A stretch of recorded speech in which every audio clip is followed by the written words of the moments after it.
تفہیم کے معزز ساتھیوں، السلام علیکم ورحمۃ اللہ وبرکاتہ۔ اللہ تعالیٰ سے دعا ہے کہ آپ کی زندگی مشکلات سے مکمل آزاد ہو۔ امید ہے آپ سب خیریت سے ہوں گے انشاءاللہ۔ میں اللہ تعالیٰ سے دعا گو ہوں کہ آپ سب ہمیشہ خیریت سے رہیں، آمین۔ آئیے آج سے قرآن حکیم کی تعلیمات اور آیات سے زندگی کے مشکلات کا ازالہ کریں۔ ناظرین، تمام سبزیوں میں ہم بیگن کو بہت ہلکا لیتے ہیں اور سمجھتے ہیں، لیکن ایسا بالکل نہیں ہے۔ بیگن کے جو فوائد ہیں وہ ہم سے آج تک مخفی ہیں۔ آج ہم آپ کو بیگن کے بارے میں بتا دیتے ہیں کہ بیگن ہماری زندگی میں کیا افادیت رکھتی ہے۔ سینے میں بلغم کا علاج بھی ہم بیگن سے کر سکتے ہیں۔ جن لوگوں کو بلغم کی شکایت رہتی ہے ان کے لیے بیگن بہترین سبزی ہے۔ ایسے لوگوں کو چاہیے کہ بیگن کا بھرتا بنا کر کھائے۔ بیگن بلغم کا دشمن ہے، یہ جسم میں بلغم کو ختم کرتا ہے، اور جب بلغم ختم ہو تو آپ کا استما خود بہت ٹھیک ہو جائے گا۔ اچھا، اس کے علاوہ بیگن میں اور کیا چیز ہے یا اس کی اور کیا افادیت ہے، آپ اس ویڈیو میں ضرور دیکھیے گا۔ اس ویڈیو کو آخر تک دیکھیے تو آپ بیگن کھانا کبھی بھی زندگی میں نہیں چھوڑیں گے۔ یہ سبزی جو ہے یہ غذائیت سے بالکل بھرپور سبزی ہے۔ بیگن میں حیاتین، معدنیات اور ریشہ زیادہ مقدار میں پائے جاتے ہیں۔ خام یا کچے 1 کپ 82 گرام بیگن میں 20 حرارے، 5 گرام کاربوہائیڈریٹ، 3 گرام ریشہ، 1 گرام لحمیات، روزانہ کی ضرورت کا 10% میگنیز، 5% فولیٹ، 5% پوٹاشیم، 4% وٹامن کے اور 3% وٹامن سی ہوتے ہیں۔ بیگن میں تھوڑی مقدار میں چند دیگر اجزاء بھی پائے جاتے ہیں، ان میں نیاسین، میگنیشیم اور تانبا شامل ہیں۔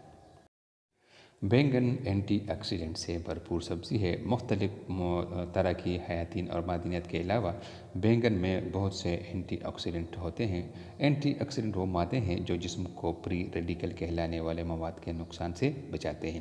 تحقیقات سے معلوم ہوا ہے کہ اینٹی آکسیڈنٹ بہت سے دیرینہ امراض سے بچانے میں مدد دیتے ہیں۔ ان میں دل کے امراض اور سرطان شامل ہیں۔ بیگن اینتھوسیانینز کا شاندار ذریعہ ہے۔ یہ ایک طرح کا قدرتی روغن ہے جس میں اینٹی آکسیڈنٹ خصوصیات ہوتی ہیں اور یہ سبزی کو رنگ عطا کرتا ہے۔ بیگن میں ناسونین کہلانے والے اینتھوسیانینز خاص طور پر فائدہ مند ہیں اور یہ امر بہت سی تحقیقات سے ثابت ہو چکا ہے۔ بیگن کو امراض قلب میں بھی فائدہ مند پایا گیا ہے۔ اینٹی آکسیڈنٹ مواد کی موجودگی کے سبب تحقیقات سے واضح اندیا ملتا ہے کہ بیگن امراض قلب کے خطرے کو کم کرتا ہے۔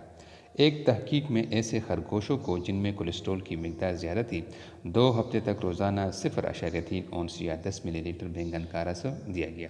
تحقیق کے اختتام پر معلوم ہوا کہ ان میں LDL کولیسٹرول اور ٹرائی گلیسرائڈ کی سطح کم ہو گئی تھی۔ ان دونوں کی سطح اگر بڑھ جائے تو دل کے امراض کا خطرہ بھی بڑھ جاتا ہے۔ ایک اور تحقیق سے معلوم ہوا کہ بیگن دل کی حفاظت کرتا ہے۔ اگرچہ مذکورہ تحقیقات اہم ہے لیکن یہ ابھی تک ٹیسٹ ٹیوب میں کی گئی یا انہیں جانوروں پر آزمایا گیا۔ اس سلسلے میں مزید تحقیق کی ضرورت کو محسوس کیا جاتا ہے۔ خون میں شکر کنٹرول بھی کرتا ہے۔ خوراک میں بیگن کی شمولیت خون میں شکر کی سطح کو کنٹرول میں رکھ سکتی ہے۔ اس کی بنیادی وجہ بیگن میں ریشے کی مقدار کا زیادہ ہونا ہے جو اپنی اصلی حالت میں نظام انہضام میں سے گزر جاتا ہے۔ ریشہ جسم میں شکر کے انجذاب اور انہضام کی رفتار کو کم کرتا ہے۔ اس سے شکر کی سطح مستحکم رہتی ہے اور اس میں اچانک اضافہ نہیں ہوتا۔ ٹیسٹ ٹیوب میں ہونے والی ایک تحقیق میں بیگن کے پولی فینول سے بھرپور مواد کی جانچ کی گئی۔ اس سے ظاہر ہوا کہ یہ شکر کے انجذاب پر اثر انداز ہونے والے خمیروں کی سطح کو کم کرتا ہے۔ ذیابیطس کے مریضوں کو تجویز کردہ غذا میں بیگن شامل ہونا چاہیے۔ اس طرح ریشے سے بھرپور دیگر سبزیوں اور اناجوں کو شامل کیا جاتا ہے۔ موٹاپا جو آج کل کا بہت بڑا مسئلہ بن چکا ہے، بیگن اور موٹاپے میں بھی فائدہ مند ثابت ہوا ہے۔